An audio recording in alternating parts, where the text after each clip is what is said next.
voudrais maintenant poser la question à Thierry Magnin. Tu as parlé dans ton exposé à plusieurs reprises de la question de l'incomplétude. Et en fait, tu nous as expliqué que l'incomplétude n'est pas un manque ou un défaut, c'est quelque chose qui est finalement qui fait toute la richesse de notre nature humaine.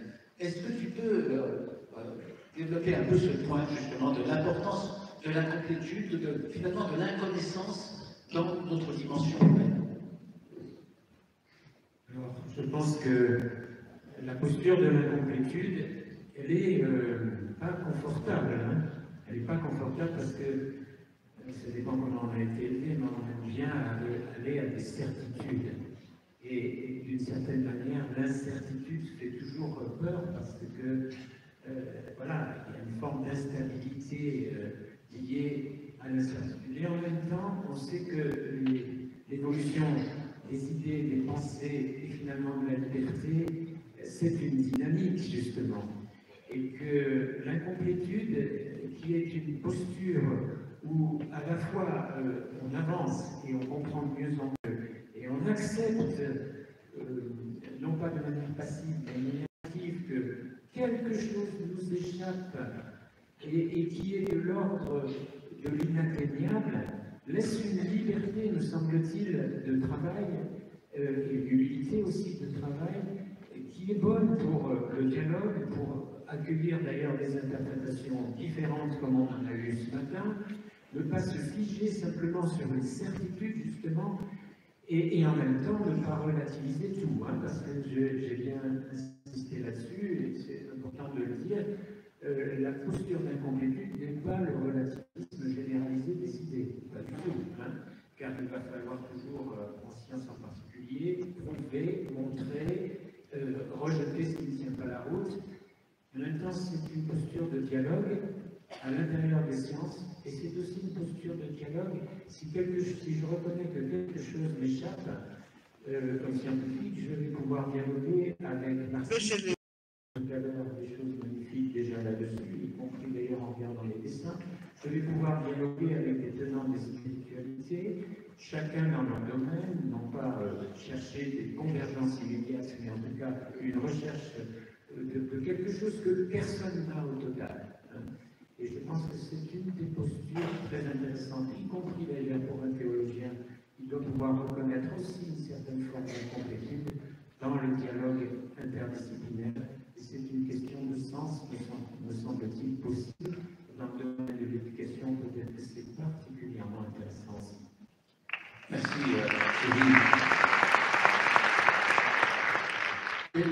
you are a very successful physicist and you are a man of faith. Would you say that as a scientist, your professional practice has helped you being a better believer?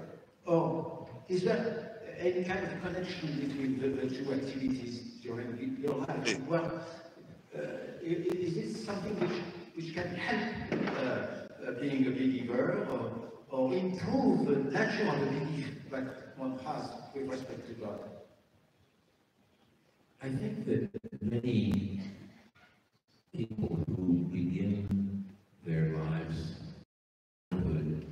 with a traditional upbringing in faith come to school, to university, and encounter scientific ideas that, for some, challenge their faith, but for others, increasingly.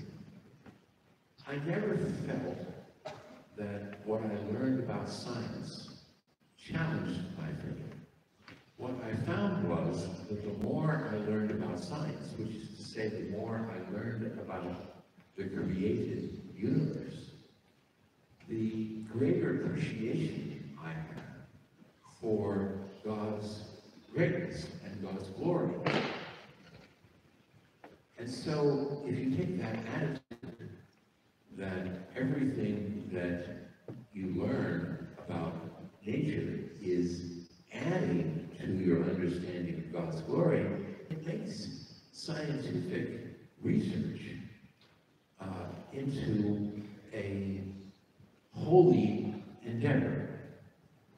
That is, we're not simply doing research out of curiosity or out of a desire to improve the lives of people, both of which are important features of doing scientific research.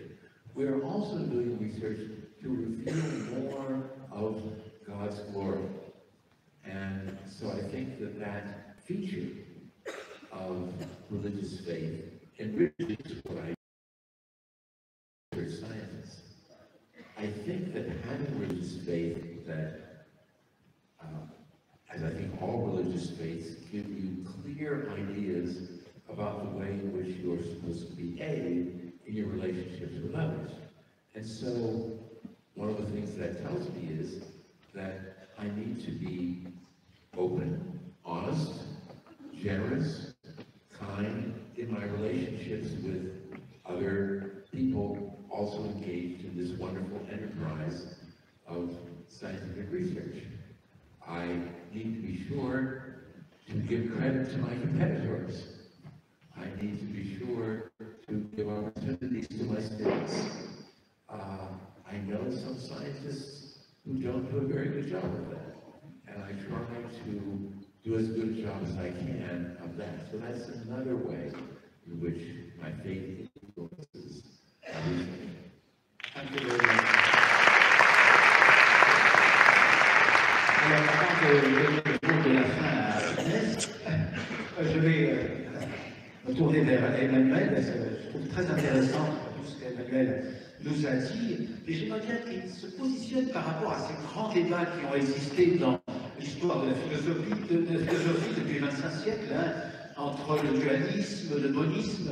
Donc, effectivement, tu nous dis, il y a à l'intérieur de l'électron, des particules élémentaires, quelque chose qui est de l'ordre du psychisme. Alors, est-ce que finalement tu as une position dualiste en disant il y a le psychisme et il y a la matière? Est-ce que tu as une position moniste qui consisterait à dire non, ce sont les deux faces de la même réalité, le psychisme et la matière sont les deux faces de la réalité, ou bien est-ce que tu irais vers une position où finalement c'est l'esprit qui est premier dans la réalité, et ce que nous appelons la matière, c'est juste, non pas simplement le plan de l'œuvre dont tu as parlé, mais simplement peut-être la coquille de la réalité. Alors, l'œuf poché n'a plus sa coquille, je plaisante. Excellente question, en tout cas. Alors, si je fais une réponse en forme de boutade, je dirais que c'est ni un monisme ni un dualisme, c'est un monisme dualiste ou un dualisme moniste. Ce que je veux dire, c'est qu'au niveau du monde manifesté, je suis dans cette psychomatière, holomatière en fait, dans ce panpsychisme quantique, je suis effectivement au niveau d'une forme de monisme, à deux faces. Mais sur le fond, et de façon beaucoup plus large et métaphysique, je suis, mon petit schéma, si je puis dire, une fois, ce serait de dire au départ, il n'y avait que de la causalité interne, de l'anthropocausalité, c'est-à-dire un pouvoir décisionnel qui est du niveau du divin et de la transcendance. J'imagine à un moment, je fais comme un truc de bande dessinée, hein, c'est pas juste pour donner une idée, a flavor of my idea, c'est sans aucune prétention. À un moment, on peut imaginer que cet être supérieur a injecté dans une partie de lui-même de la causalité, exocausalité, et a créé ainsi le monde manifesté. Et à ce moment-là, on est dans le contexte du monisme dualiste, mais à l'origine, c'est l'esprit qui est premier, dans la mesure de cette entité-là qui est libérée de tout, cette notion de déterminisme, qui est une rigidité et une contrainte, là, cette contrainte, donc c'est un être purement spirituel, si on peut dire, et c'est pas qu'il y a réellement. Donc, même dans mon domaine, j'insère ma théorie, c'est comme une île flottante dans un océan plus vaste, c'est l'esprit qui est venu, malgré les apparences. Voilà.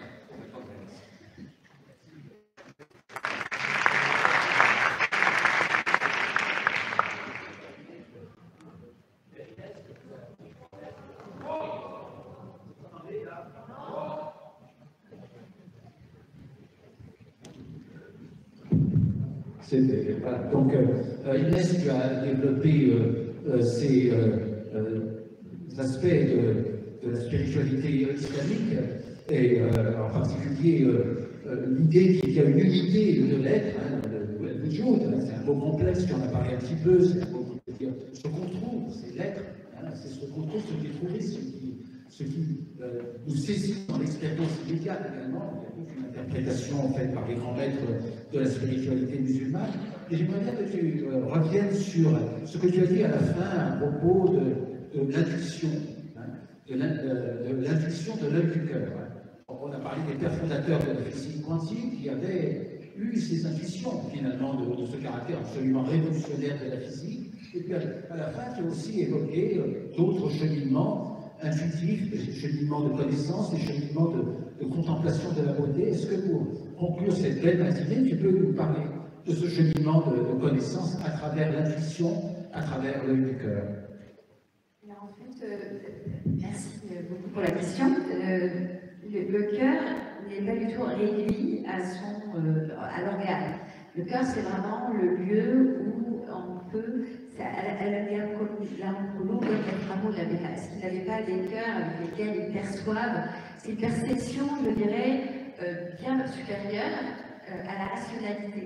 Et d'ailleurs, pour revenir encore à Razali, il disait que la connaissance intime est supérieure à la science. Et la connaissance intime est justement conscience.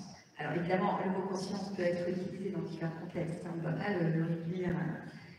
Il dépend beaucoup de la façon dont on l'apporte et de la traduction. Et je pense que mobiliser ces autres modes de connaissance devient nécessaire parce que nous avons appauvri le réel. Nous avons appauvri nos moyens de connaissance. On a appauvri le réel à la fois relatif aux livres coraniques, puisqu'on réduit un seul niveau de lecture littéraliste, comme d'une façon analogue, on réduit le monde de livres cosmiques à un seul niveau matériel, purement et dans les deux cas, on est dans une forme de tiers exclu, parce qu'on ne peut pas imaginer qu'il peut y avoir justement une unité qui dépasse cette multiplicité, qu'on peut avoir une multiplicité à un niveau apparente, une unité au-delà, à d'autres niveaux de la réalité, et qu'on puisse avoir les paradoxes apparents à un niveau, y compris dans le théorie par ailleurs, qu'on ne peut pas résoudre par l'approche rationnelle. Et je pense que nous avons besoin de penser autrement, et nous avons besoin d'avoir un rapport différent à ce monde. J'ai parlé de la faculté imaginale qui permet justement de pouvoir saisir, qu'on puisse avoir un tir inclus, qu'on ne n'est pas, on peut avoir l'uni. Larry disait qu'il ne s'agit ni de ton existence, ni de ton non-existence.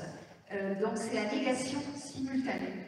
Et cela me semble aussi vraiment thérapeutique pour cesser de chonifier tout ce qui est. Nous avons tendance, par cette réduction à tout, à des objets séparés de nous, influencés par ailleurs par la science, par la physique classique, qui reste encore dominante dans nos esprits, qui reste dominante dans les programmes scolaires. Cette chonification est pour moi dangereuse, parce que c'est cette chonification qui a mené à une appropriation de la nature et aussi des êtres humains, un rapport de domination où la connaissance vise la domination. Nous avons besoin d'une connaissance qui est dans l'attitude contemplative, dans une attitude, même dans les voyages de Batuta qu'il connaissait, il ne cherchait pas à coloniser, il cherchait à contempler ces signes de Dieu sur terre. Et cette contemplation, c'est aussi, ça rappelle que la beauté dans la spiritualité islamique est le point de confluence entre la connaissance et l'amour. Car on cherche à connaître ce qui est beau et on aime ce qui est beau. Et donc je dirais que notre amour de la connaissance doit nous mener à la connaissance de ce que c'est que l'amour. Voilà. Merci.